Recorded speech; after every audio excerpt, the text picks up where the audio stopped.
Welcome to today's webinar sponsored by Simon's VIP Connect. My name is Bethany Smith-Packard, one of the genetic counselors for Simon's VIP Connect, and I am joined by Jasmine Urquhart, who is a speech therapist and executive director and chief clinician at S&L Therapy in Boston. Jasmine is licensed by the state of Massachusetts and certified by the American Speech, Language, and Hearing Association. She specializes in the speech and language disorders of young children ranging from early childhood through middle school years.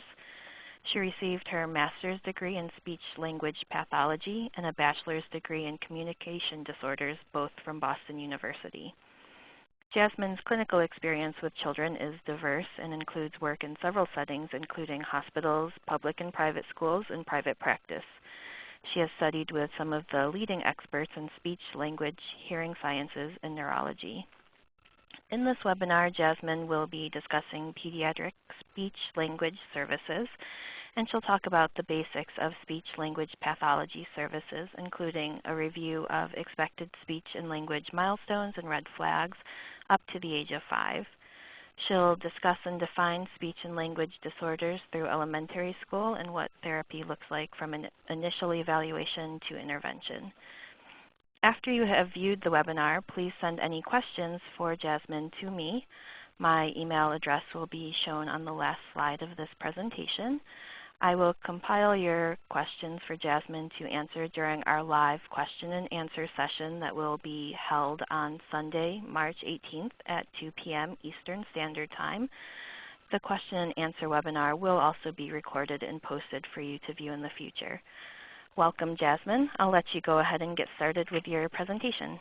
Okay, great. Thanks, Bethany. I'm excited to be presenting. I appreciate you having me here for the presentation and for the Simon's VIP project. It's a pleasure. So today, what I'd like to speak about is pediatric speech and language services, just to give an overview of what services are available, what we typically look at throughout the developmental process, and then how to pursue services if they're appropriate. Like Bethany said, I'm a pediatric speech-language pathologist, and I'm also the executive director at S&L Therapy in Brookline in Massachusetts. I spend most of my day in clinical activities, so treating young children or conducting evaluations. And then I also obviously have some more administrative type roles, but I spend a lot of my day either at the table working on various skills or on the floor developing and working to help children develop speech and language skills with their parents. At the practice, we see kids primarily individually on a one-on-one session for just under an hour, and we start kids at once weekly coming in for therapy, and then we increase frequency from there.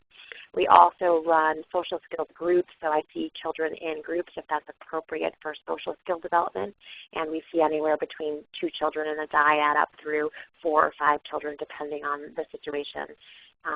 And again, we build relationships with our clients through once weekly. So it's through that lens that I will present the information I have today.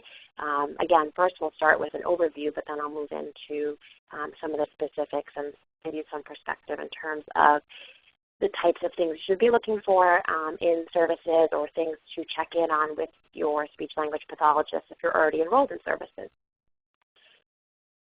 So first, just an overview of what we'll talk about. We'll start with just an understanding of what speech and language skills are so that we have a working definition or working definitions of what we'll be discussing. And then we'll move into some of the early benchmarks that we expect to see in young children. And we'll spend a good amount of time talking about some critical time periods. Again, there are 3 age ranges listed that are more or less the critical time period within early development for speech and language skills. And this is an important area because it does lay the foundation for later skill development, and also it's from this foundation of the early language skills up through preschool that children moving into elementary school, middle school, and then high school are able to then process information for curriculum, be able to access curriculum, and build relationships with peers. So even if your child is much older than this age range of 12 months up through 5 years, some of this information can be relevant in terms of areas of need potentially, or looking at skill development. The other thing is that if you're looking at a language delay for a young child, sometimes it's useful to be able to look back and see where along the continuum of development a particular child is, and then you can be aware of what next steps should be coming. And we do typically see that children will develop within this sequence. And so even if a child is not matching in terms of chronological age with the age we're talking about for each of these skills, you will find that typically children with language delay will follow the same process or sequence, even if it's at a different chronological age. So once we move through the early childhood age range, so from 12 months to 5 years, we'll move into elementary school and just discuss for a few minutes about what happens in language skills at the elementary school level and beyond. Then we'll talk about language disorders and move through some of the language domains there. Then we'll discuss speech sound disorders, errors that you might find within speech production, and then we'll talk about how to initiate services, what the referral process looks like briefly, and then we'll talk about evaluation and intervention. And I have just a few tips for you in getting started, or how to navigate through that process if you're already in process with speech and language therapy services. So to begin, let's talk about language. And I'm going to differentiate language from speech to start off with, because quite often people tend to use the terms interchangeably. And for us speech-language pathologists, they are very different things. And so we'll just start by establishing a working definition of what is language versus what is speech, and then we can discuss what might happen in terms of therapy within those contexts. So what is language? Language is a complex and dynamic system of conventional symbols that is used in various modes for thought and communication. So quite simply, it's the mode by which we share ideas. And of course, there's a context in terms of history and social aspects and culture that will play into how our language develops. The system is rule-based, and it's also influenced by these other factors that each of us as individuals have.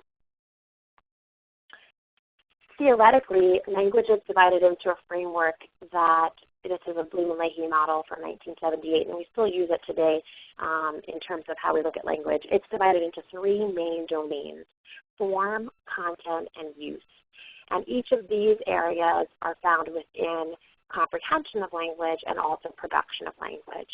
So if we are going to identify what's easy or what's challenging for a child in terms of language, we would want to look at these areas of language carefully. And this is how, as speech-language pathologists, we identify areas where there are needs. We look at each of these areas. So first, form. Form has to do with really the nuts and bolts of language. It has to do with the way that we put words together, the word endings that we use. Typically, we think of it as just the grammar of language, but it also does involve the form of sound system, or how sounds are used within a language. For content, we're talking about vocabulary and also meaning of our language. So if I were to say a sentence like, the boy went to the store, there are certain forms within that sentence, like went, for example, is a verb that has using the irregular past tense form. That's the nuts and bolts, the form of the sentence. But then within that also there's an intended meaning that is expressed through that sentence. And with a shared context and culture, we understand what that sentence then means. For use of language, we're looking at the way in which we take language and have it function within our lives. So the way that we can put language into use for social needs, but also to get our needs met.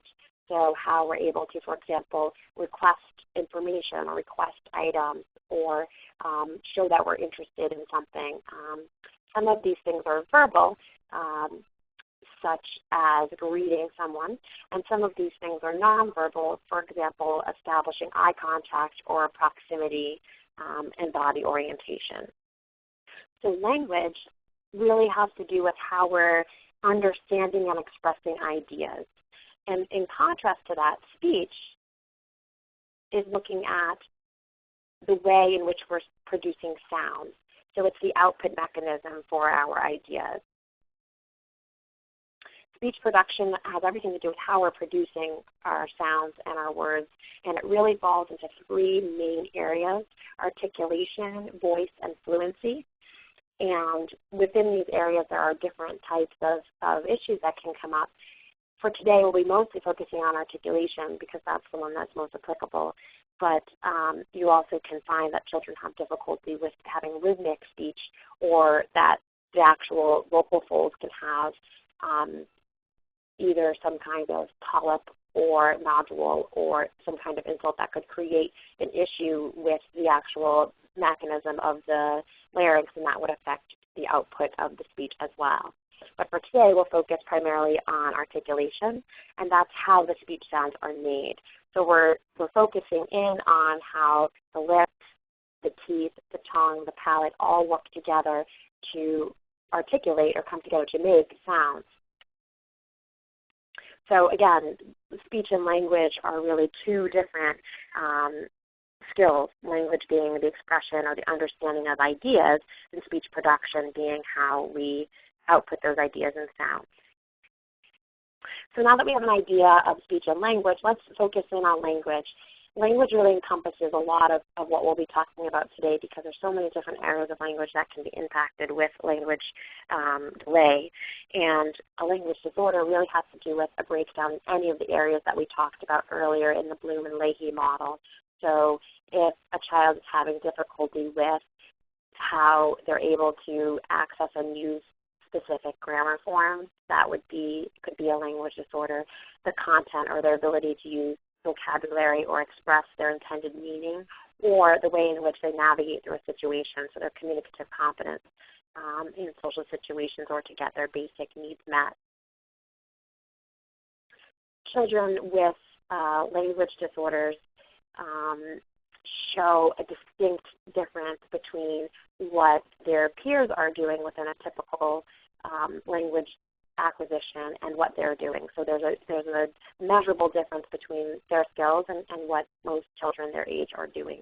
And that area of need or that vulnerability can be in any of these areas or all of them.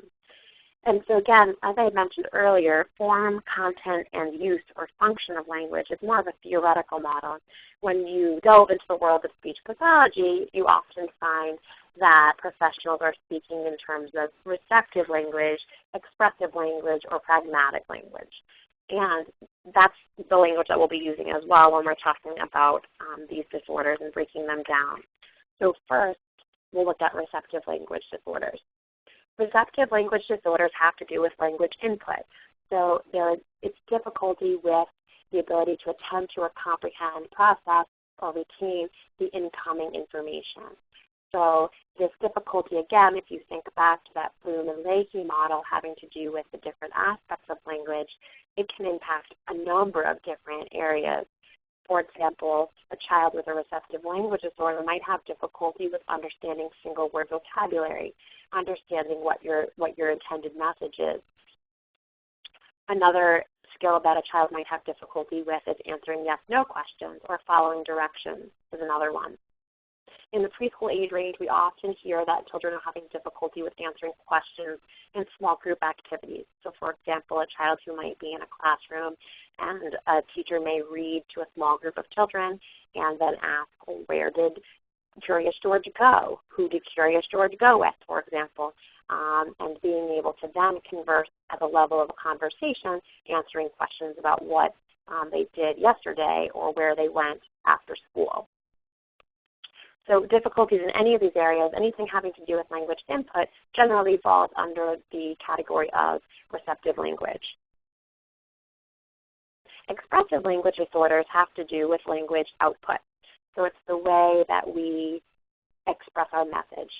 So children who have difficulty with language output have degrees of difficulty in effectively or efficiently using their language and, again, the syntactic knowledge to express their thoughts and ideas. It can come in many different forms. Expressive language disorders can look very different for different children. Just some examples of expressive language disorders can be in early childhood, so in the toddler years to the early preschool years, difficulty with developing vocabulary. So the number of words a child might have within their expressive language to use to request items or label items in their everyday experience.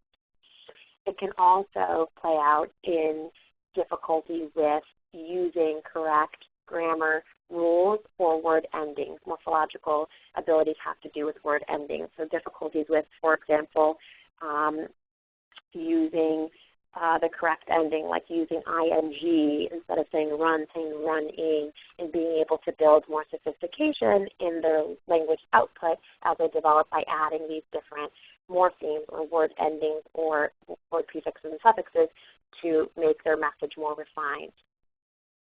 And then there's a group of children who can have difficulty with being able to organize their message. So they may have good grammar and they may be able to use the right words, but when they look to organize their message into a larger context, like storytelling, for example, it's very challenging. For some children then, being able to tell a story in the right sequence is really difficult, or finding the right words to make their message as precise as they want to. So this even happens with adults when you're speaking. Let's say you went to a restaurant over the weekend and you're trying to think of the name. And so as you're trying to think of the name, your formulation ends up running around this word retrieval where you're trying to find the word and you circle around the word as you try to find, oh, it was a restaurant, it was on such and such street, it had this kind of food, it was called something like, you go around, and so your message becomes less efficient as you're trying to describe the word that you couldn't find. So children who have word finding difficulties often aren't able to access the word that they want, and so in an attempt to find it, they may circumlocute, like I just did in describing the restaurant. They may find a less specific word or use word fillers like and like to fill in for times when they can't find the word they may need. So expressive language has to do with language output. And then pragmatic language disorders, they have to do with being able to communicate your intention and being functional in your ability to navigate through everyday situations. It starts off with very simple skills when children are young, being able to reference other people, developing reciprocity or a back and forth interaction with other people, understanding social routines and social rules. We learn that we must say please and thank you. We learn that when we see someone, we look at them to greet them. And then as a child develops, we learn that to label items or request items and ask for things. And again, these different areas of language disorders, they can happen in isolation, but they also can happen together. So you can have a child who's having difficulty understanding a question and then also having difficulty knowing how to respond. And a good speech language pathologist will be able to identify both of those needs, but then also treat them separately so that both areas are being addressed, and then bring it together so that it's integrated and the child can obviously navigate through a situation better. When children get older, social pragmatic skills, they often encompass things like perspective taking and an ability to be more flexible in social situations. And we also look for children to be able to read nonverbal cues to make decisions about how they should behave. And for example, if you're in conversation with someone, I get the luxury of doing this recorded section where I can continue to talk and, and no one interrupts me. But if you're in conversation with somebody, you are constantly looking at their nonverbal behavior to decide, when should I stop? When should I keep going? Maybe I can ask them a question to engage them a bit more. And all of those subtle nuances are all important aspects in a refined pragmatic language system. So some children have difficulty with making those distinctions, identifying those signs, or knowing how to respond to those signs in everyday situations with peers or adults.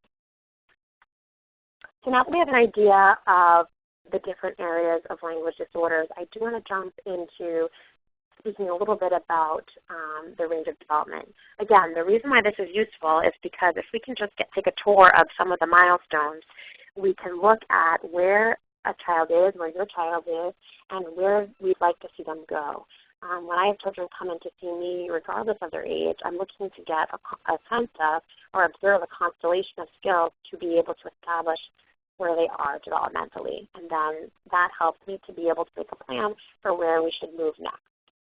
A couple of just general guidelines or principles in terms of this hierarchy of skills is that there is really a wide range of what's considered normal development. So if your child is not developing one of the skills within the list that I'm going to give you, it doesn't necessarily mean that things are really off track. Kids really develop along a continuum, and there's a really wide range of what we would consider normal. And this is really where if you have a question or it seems as if things are not developing normally or certain things are out of line with what you'd expect, that's when you can seek a professional's opinion about that.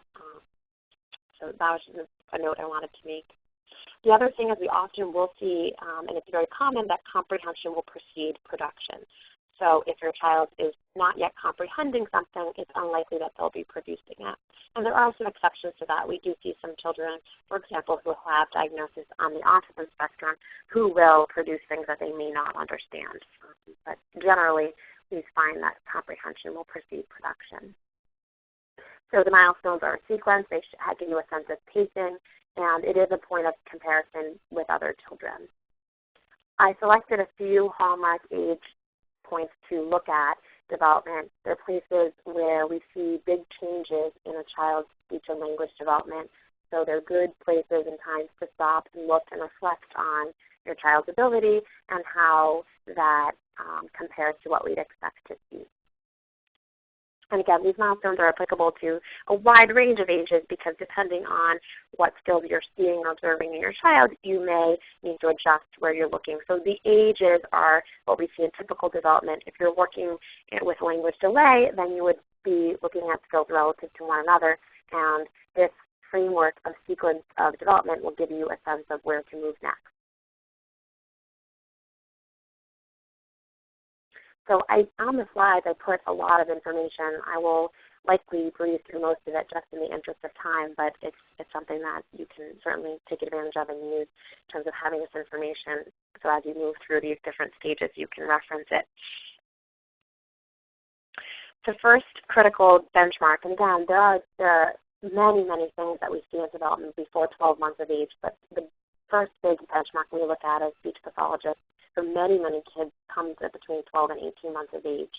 And in language, we're looking at a child's ability to understand and follow routines, follow simple directions, identify body parts. So again, basic word meaning. By about 12 months, we're looking at an expressive vocabulary or word output of about 15 different words. And children's productions are approximations of adult forms, which means that they're going to make their best production towards an adult-like form, but they may not be able to produce it in the same way that we can as adults. Some common words we'll see are listed here, and most of them are related to everyday people in their lives of things that they might be doing. At 18 months of age, you really start to see the emergence of different meanings, that children are using words for a variety of different meanings.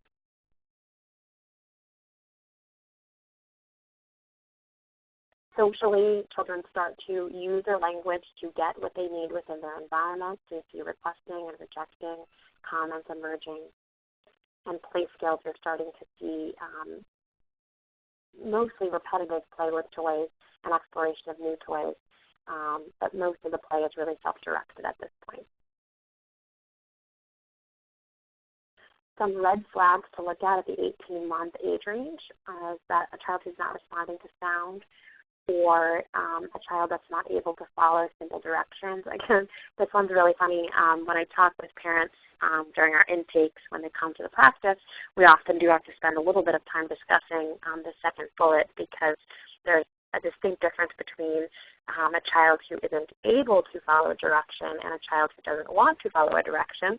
But of course, at 18 months, it may be a little bit hard to parse out the difference. So, what I would say is that you want to look also not only on routines where the directions that a child might have to follow may not be favorable or of interest to them, you also want to look at directions that they may have to follow that would be of interest to them. So if something like, would you like a cookie, or go get a specific toy, something that they would certainly be interested in, that might give you indication if you're finding that it's difficult for your little one to follow in that context. Then it may be something beyond just a difference in their will or their desire to participate or follow through with a routine. A child who's consistently resorting to crying, again, this is something you have to really pay attention to and observe, because crying is obviously typical. But if it seems to be that communication is challenging, and most of the time parents know, you know your child, and you can see their frustration and struggle. And if you're seeing that, that's something that we like to take a closer look at. And again, if that vocabulary, age range by 18 months, if vocabulary, range is smaller than 50 words, that's a red flag that potentially the vocabulary development is not happening on course. Moving on to 24 months of age, again, I'll just pick out and highlight a few things. At 24 months of age, children are taking that early fund of vocabulary, the expressive vocabulary that they have, and they're combining words. That's the biggest hallmark of the 24-month-old age range, that children are beginning to manipulate the words that they have to express novel early sentence combinations. They're not quite sentences. It's very telegraphic. Sounds very robotic, the way that 2-year-olds speak if you were to transcribe their language. Go, ball, baby, cry, doll in. There isn't the nice, smooth flow once you get some of the other grammatical structures in there. But they're able to express what they're experiencing more efficiently than they can at 12 months or 18 months of age. Between 18 months and 24 months of age, we typically see a big burst in language. So where at 12 months a child may have just a few words they're using very frequently, by 24 months they have a wide, vast range of words that they're using to express a variety of things. And then within that, they can mix and match words to put together. So we find that for children at 24 months who are having difficulty with language, it really comes out of a place of not having often enough words to begin combining. So again, thinking about the stage before this, for children who are delayed at 2 years of age, we're looking at building their vocabulary oftentimes so that they can have more words to be able to combine words to express themselves more effectively. Again, receptively, children are following directions, and they're also asking and answering questions. Socially, they're interacting more. They acknowledge you more, and also in play, you begin to see some nice symbolic play that children can develop schemes of play or plans of play that involve things that they've experienced. So a child might pretend to go to sleep or pretend to cook some food, and they're mimicking what they're seeing in their everyday interaction. And you also see that children are able to play next to another child. You may not see a lot of interaction yet with other children, but they are able to play together. So that would look like, at a daycare or a preschool, having two children play together in the same sandbox, but playing side by side, as opposed to working together to build a sandcastle.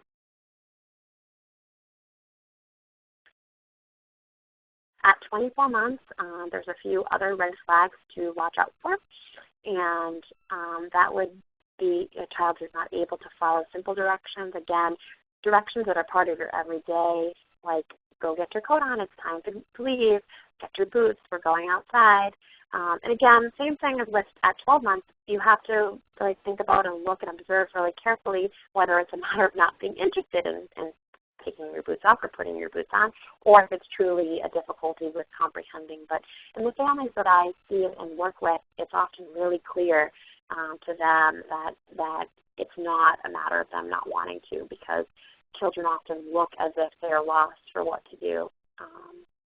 A child who hasn't had a language burst is one that we're interested in seeing in therapy, at least for an evaluation.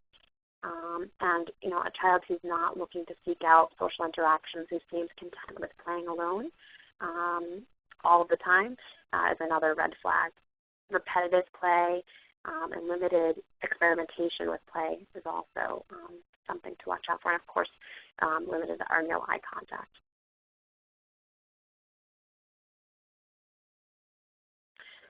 So now we're going to move into the preschool age range. And in the preschool age range, a lot happens. Essentially what we're doing is we're going from simple bits of language, understanding single words, putting words together, and getting all those nuts and bolts in place. It's really in the preschool age range that a lot of sophistication comes through in language output particularly, and also a child's refined ability to listen to incoming language and respond appropriately. It's then not surprising that most of the children we see in our pediatric practice tend to cluster around the preschool age range. And it's not surprising because there's a lot happening in the preschool age range. So to highlight a few things, children are understanding more complex directions. They're able to follow two-step directions. So Johnny, go get your folder and come sit down. Put your lunch in your cubby and sit on the square. Things like that tend to be easy for them to follow. And then you start to see the emergence of all these little pieces, all these concepts in their language coming through, understanding things like prepositions, in and off and under, qualities of objects like hard, soft, heavy, light.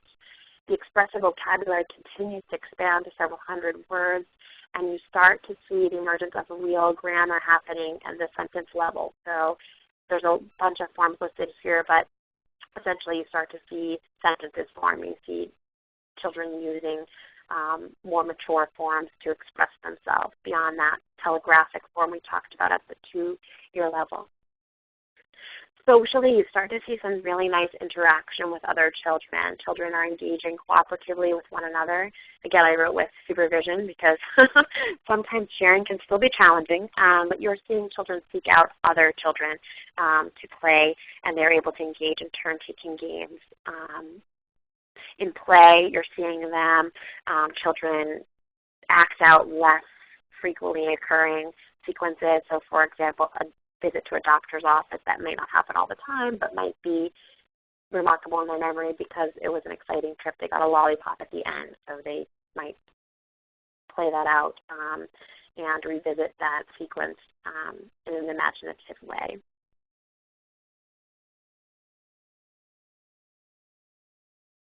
So in later preschool development, we see the vocabulary continues to develop. We're looking at the 4 to 5-year-old age range, more WH question comprehension. So for example, being able to answer questions like, who went to the store with Dad? Or where are we going after we leave school today? You see more complex concepts and qualities, multi-step directions, and again, you see additional grammatical forms coming into play. Children are expected to speak about past events and relating to things that have happened in their experience or things that are not present within the environment. So they might retell what they did over the weekend at school, for example. And there's some other areas in terms of social language development, being able to identify the emotions of others. You start to be able to see them think about another person's perspective at that stage, and a more elaborate play sequence also develops.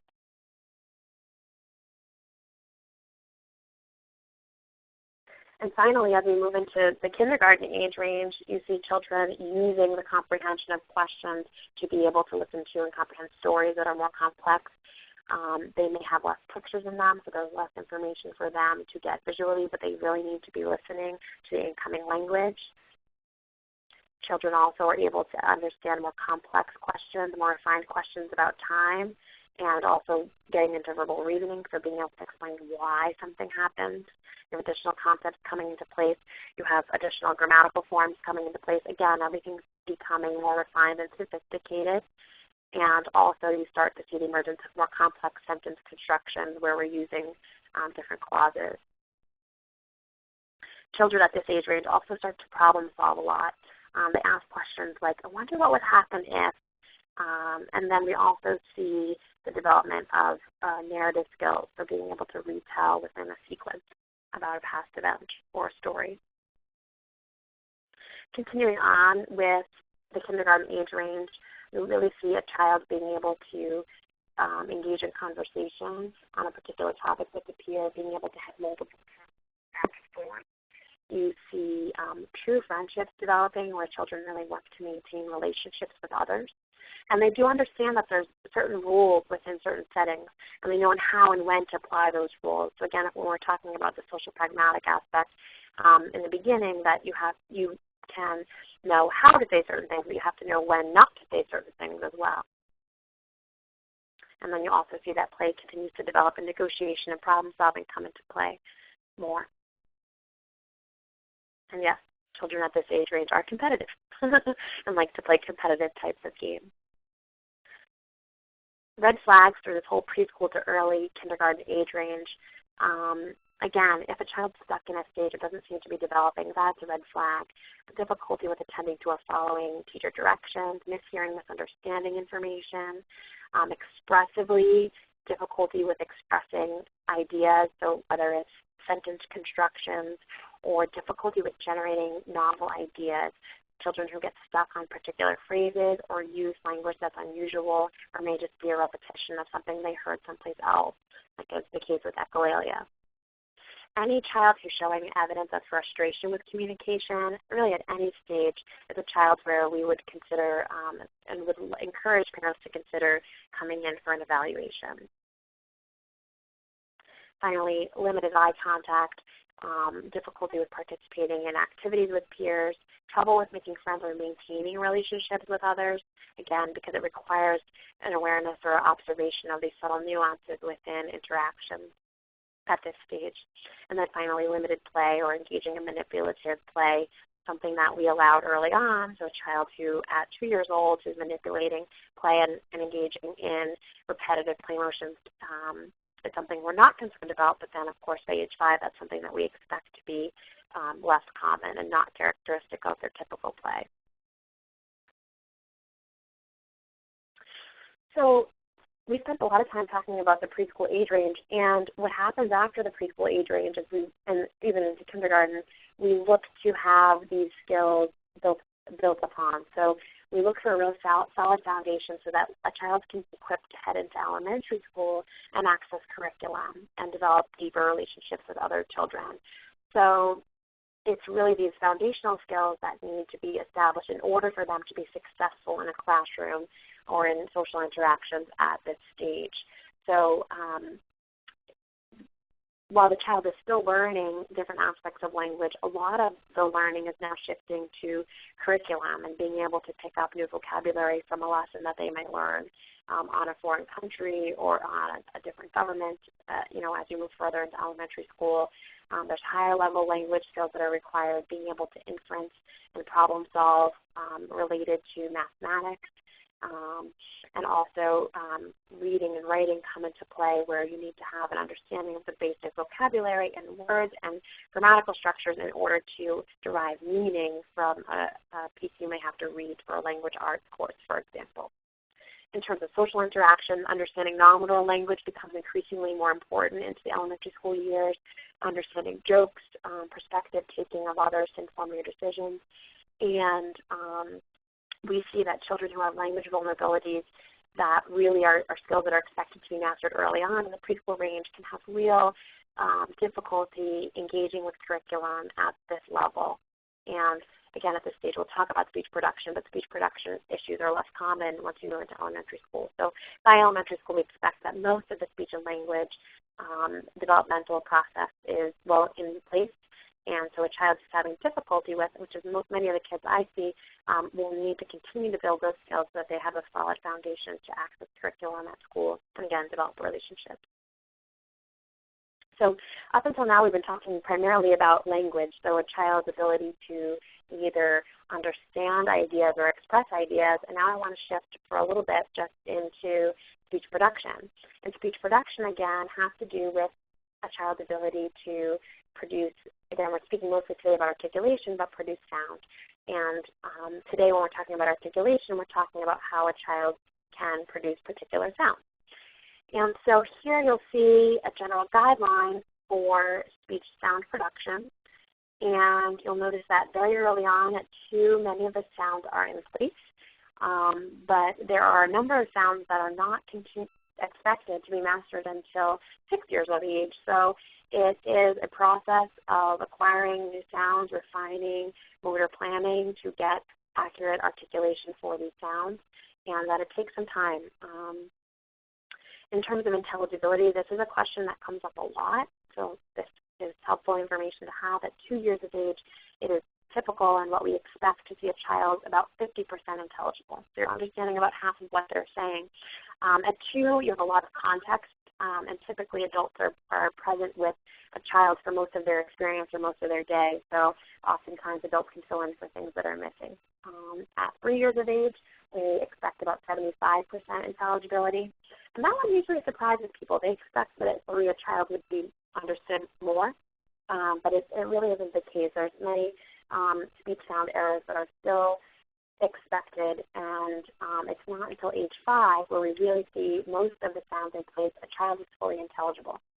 So if you're looking at this, you may be thinking, well, a child at 5 is fully intelligible, but there's all these sounds that you may not expect to be accurately produced until 6. And that's right.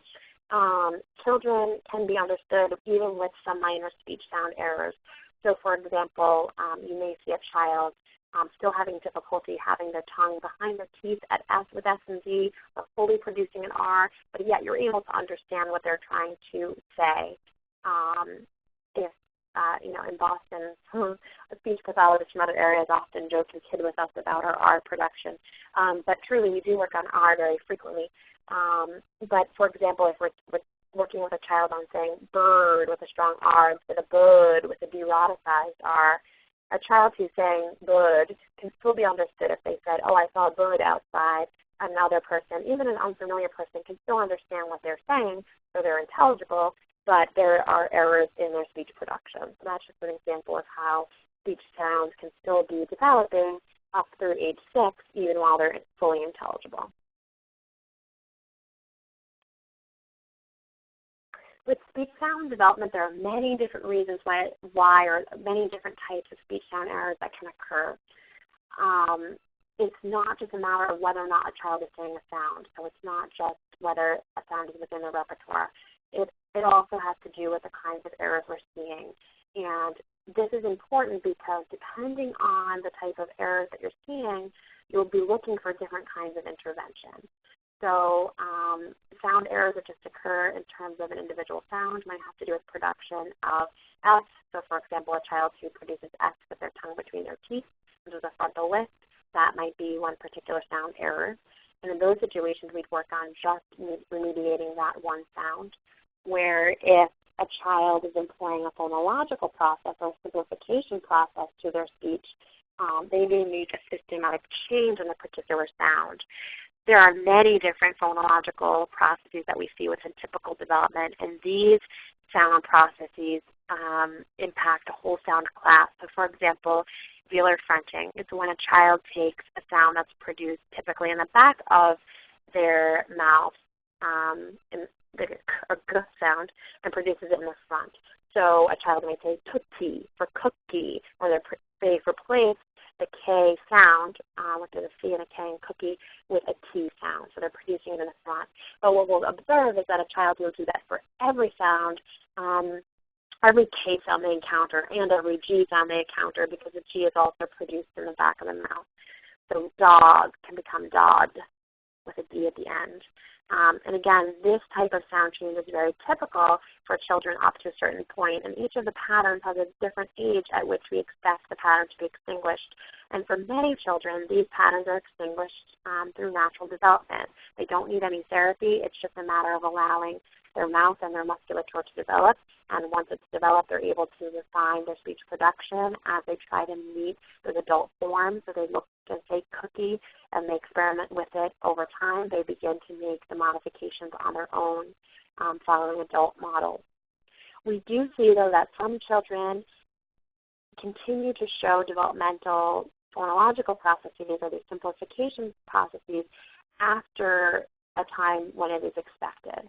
And so when that's the case, depending on the level of severity, we might enroll in therapy for something like that.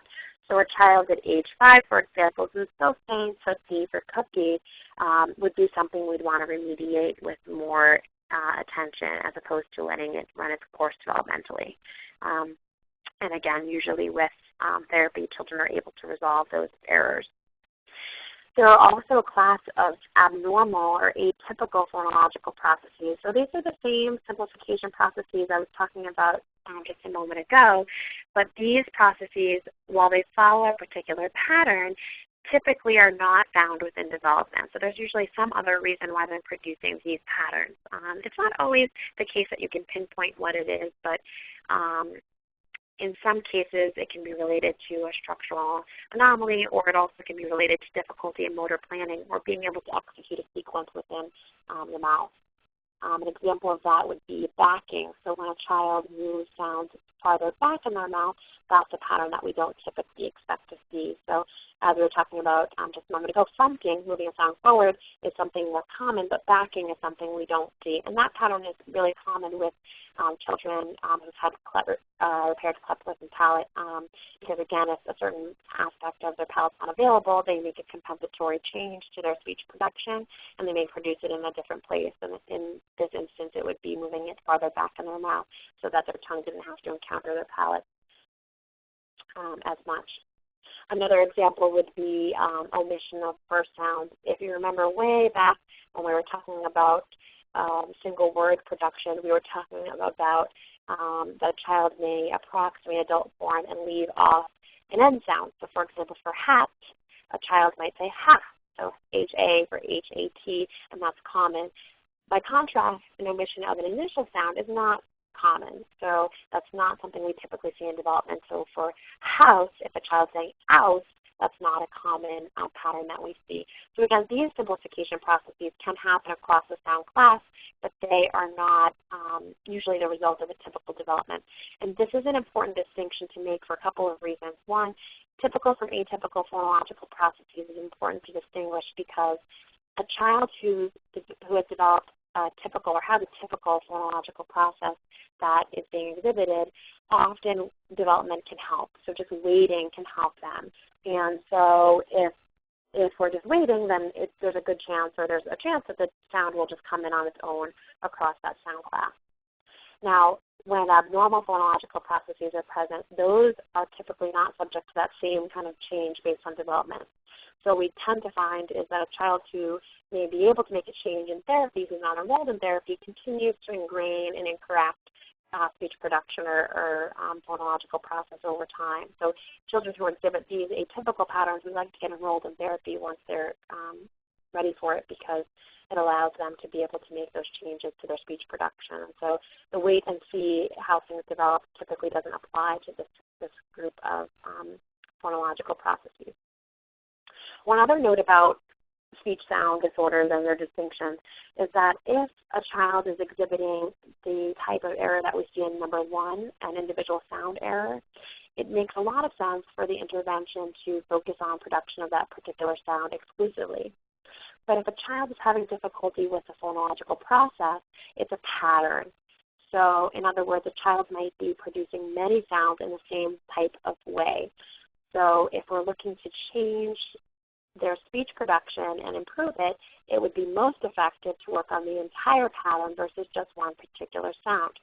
For example, if a child has difficulty with K, producing K like we said with cookie, and they're also having difficulty with G like we said with dog, so cookie became tootsie and dog became dog, really the pattern is the same. So a good speech pathologist, one that's tuning into this type of pattern analysis, would say, let's work on having this child move their tongue farther back. And that pattern will then influence every sound in which that error is happening. And so this is an important distinction to make, and one that you'd want to discuss with your speech pathologist.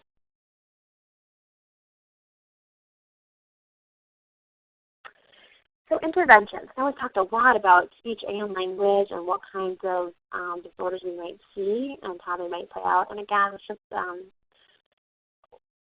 snapshot of some of the things we could see. There's obviously an endless list of possibilities and combinations that we can see these disorders happen within.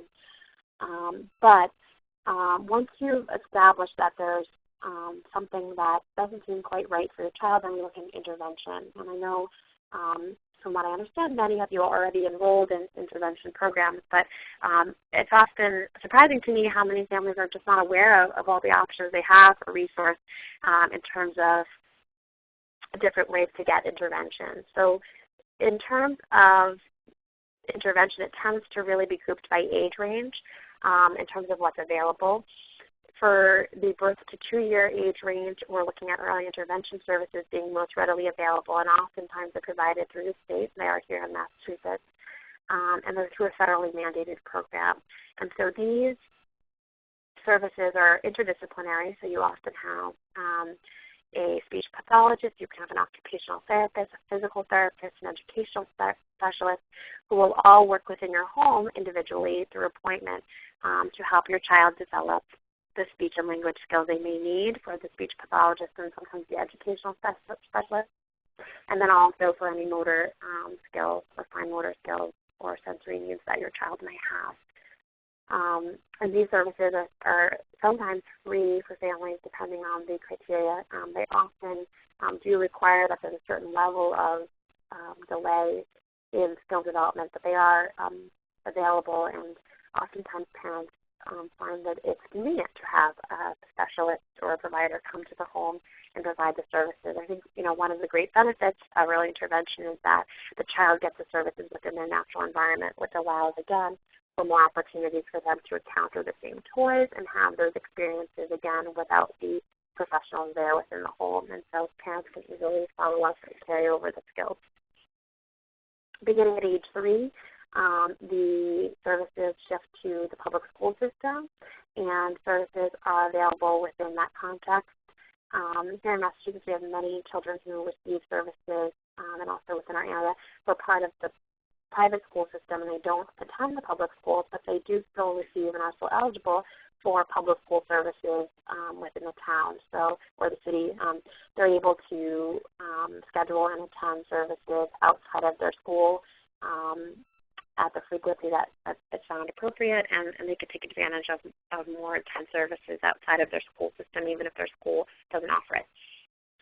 Hospital and outpatient clinics are obviously a great option as well, and then private therapy is something that is available at any point.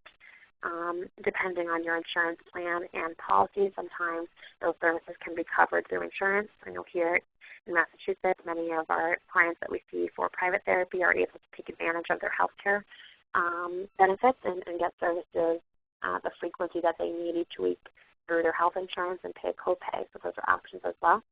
Many families in our area, because we're in Boston, we've got many schools and universities in the area here in the city, and parents can take advantage of university clinics. If you look into master's level speech pathology programs, there are often clinics associated with those programs, and the students within those programs often are required as their first clinical requirement. They do sessions within the university clinic, and they often look for clients to come from outside of the clinic. So it's a great way to get inexpensive services. And while you're working with a graduate student, that potentially could be not as skilled as a professional. The upside of that is that you have a university professor who's often the supervisor and often is working diligently behind the scenes. So it's a really nice way to get some excellent services at low cost. And in terms of referrals, I would recommend going through members of the medical team. ASHA, which is the American Speech Language and Hearing Association, has a referral list on their website. Family friends tend to be the best referrals that we get in terms of families looking for services. And also you can ask your school or daycare providers for speech pathologists in your area. Evaluations are really the first step in terms of intervention. So the evaluation typically is comprised of many components. It should always be comprised of some kind of formal speech and language testing where you're looking at a child's skills compared to what's expected for their age based on developmental norms. So all the norms we went through are often developed into different standardized test measures, and within those measures then you can get a sense of how a child is developing. We often are able to give a score for where a child is, and we use it in almost every case to be able to get a baseline of where a child is performing. It gives us a sense of where their skills are to start with.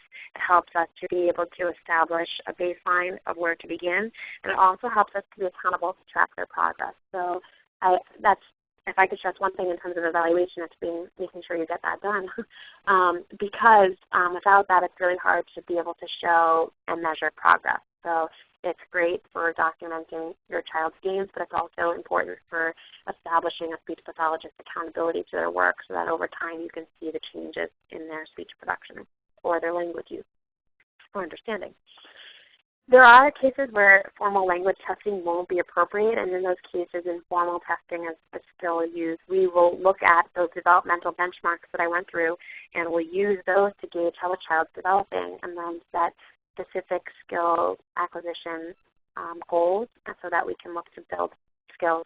And then again, once we can test a child, we can have them participate in formal testing. We do it for the reasons I mentioned before.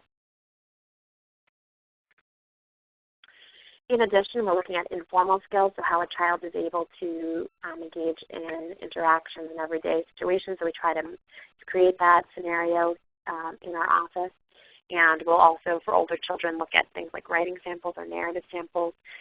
We look at speech production, how they produce it at the word level, so having them imitate particular words on a test. But then we'll also look at how they're speaking in conversation with a parent or with a sibling.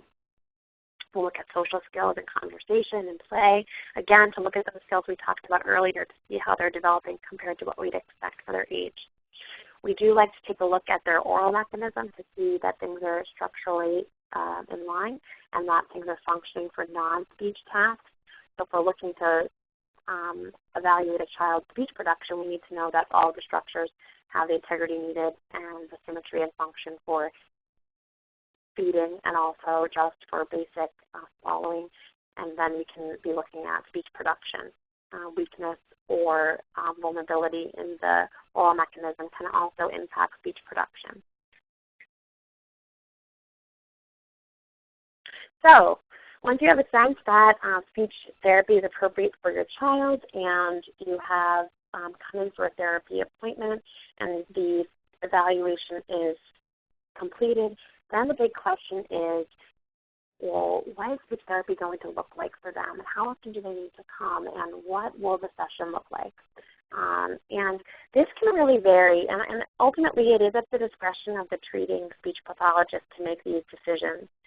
However, I try to give my parents as much information as I can in terms of how to know that what they're getting is what they need. And so, for one, I would say it's really important to be sure that you're having consistent monitoring of progress, that you have a way or method, and that your speech pathologist has a way or method of tracking progress. So, for example, with our little ones, if we're looking at vocabulary development, we're looking at how many words would we expect for a particular child to develop in 3 months, and then in 6 months, and then in 12 months. It should be that we're seeing incremental changes in each of these areas. Vocabulary development is just one example.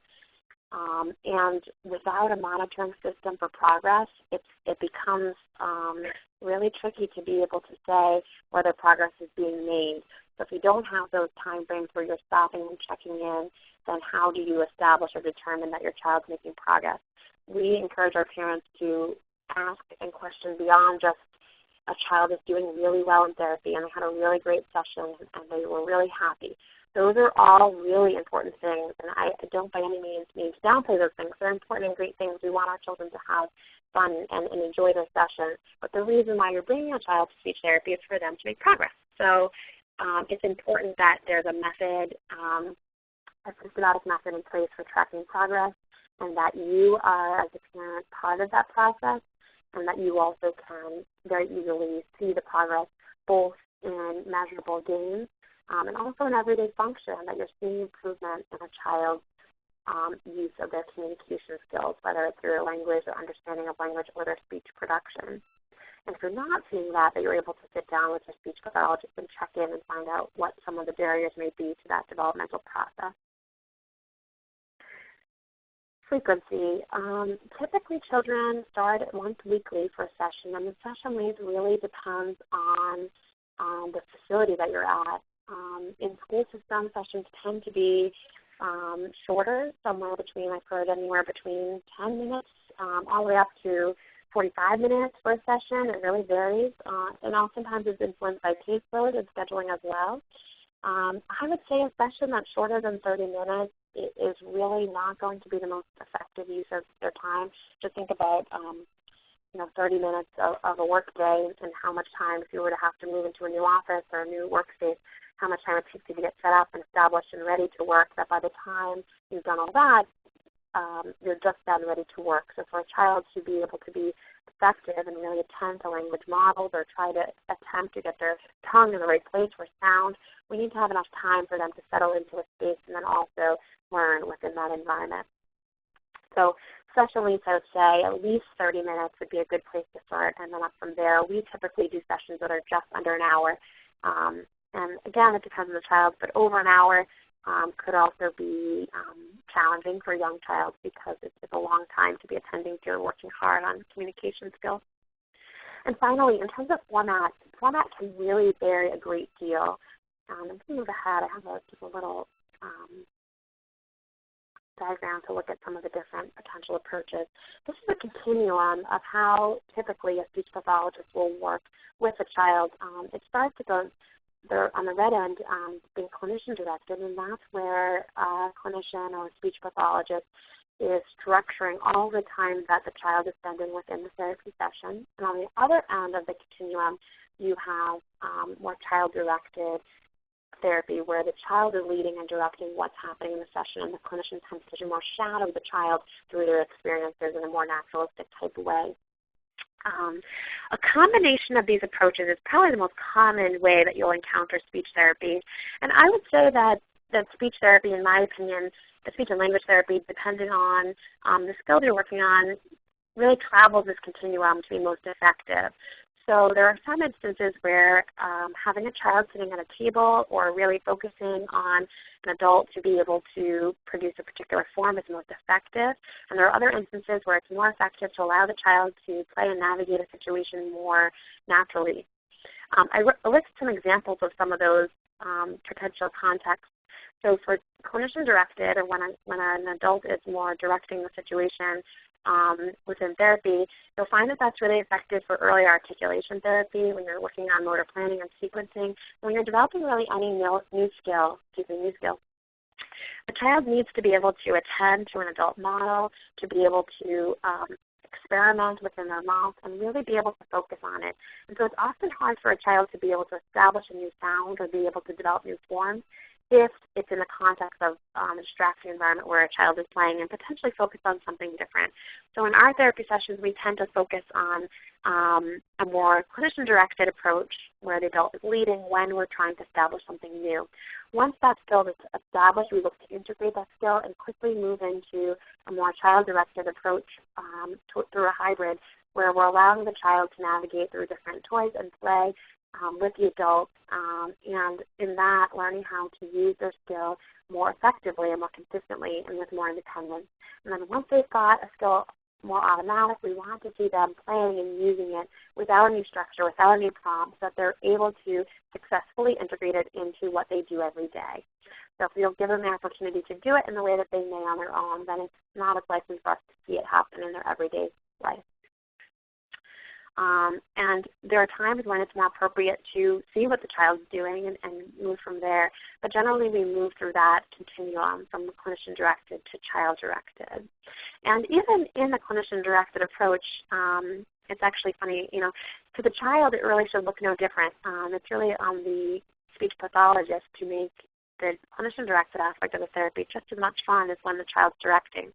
So it should all be play-based for a young child. And for older children, same type of thing. In our practice, we use things like the Xbox or the Wii, and we look to establish routines within therapy that allow the child to be participating and actively engaging while we are working and pedaling kind of under the water or behind the scenes so that they're producing the targets that we're looking for. Once skills are developed, you look towards home practice. And again, for every child, this is going to be different. The one key thing to take away from home practice is it should be practice. So a child who's working on a particular skill in therapy shouldn't be sent home with homework until it's mastered, so that your job at home is not to teach or experiment with a new skill, but it's to reinforce it. And so we look for the speech pathologist to really establish and lay the groundwork for you, and then at home you can then follow through with the activities at home. I tend to encourage my parents I work with to not make home mini therapy sessions when your children are with you, but instead to try to take those language forms, the vocabulary words, the grammar that you're looking to develop, or the speech sounds into a context that's more play-based and more fun. And so parents come up with all kinds of great creative ideas for how to do that. And if you have the direction of your speech pathologist for exactly what to work on, I'm sure I'm amazed with what parents can come up with. I'm sure you can come up with a way to use it. But what's important is for you to know the skill is established, and you'll know what to work on, and then you can find a way to build it into your routine. I've had parents writing with window markers on a child's bathroom mirror for things that they could be producing in terms of speech production, or ways to make different shapes and different figures out of food with cookie cutters. So there's all kinds of options available, and a lot of it will come to your own creativity once you have the direction of what to work on, that you know that your child will be successful with producing particular words or target phrases at home because they've done it within therapy. And at home, the frequency can really vary. I would say you're looking for more frequency with shorter length because, again, the more that your child can encounter these new forms, the more that they can integrate it into their language, into their speech production patterns. And at home, I'd say you want to lean, again, more towards allowing the child to have a play-based experience that you may be directing in some way, but also allowing them naturalistic opportunities. So we've covered a lot of information over the last hour about speech and language pathology in general and early language development and how that builds a foundation for later language development and speech production. And I've also moved into therapy and home practice. And that's all I've got for today. I have my information here. Again, I am located up in Brookline, Massachusetts, and that's our company's website there too for your reference. Thank you. Thank you, Jasmine. As a reminder, please send your questions for Jasmine to me at the email shown on this slide. I'll be compiling the questions for Jasmine to answer during our live question and answer session, which will be given on Sunday, March 18th at 2 p.m. Eastern Standard Time. You will be receiving an email invitation to register for this live event. The live webinar will be recorded and posted on our website. If you still have additional questions after viewing the question and answer session, you can continue to send them to me until March 25th, and they will be answered by April 2nd. Thank you again, Jasmine. That was great. Thank you.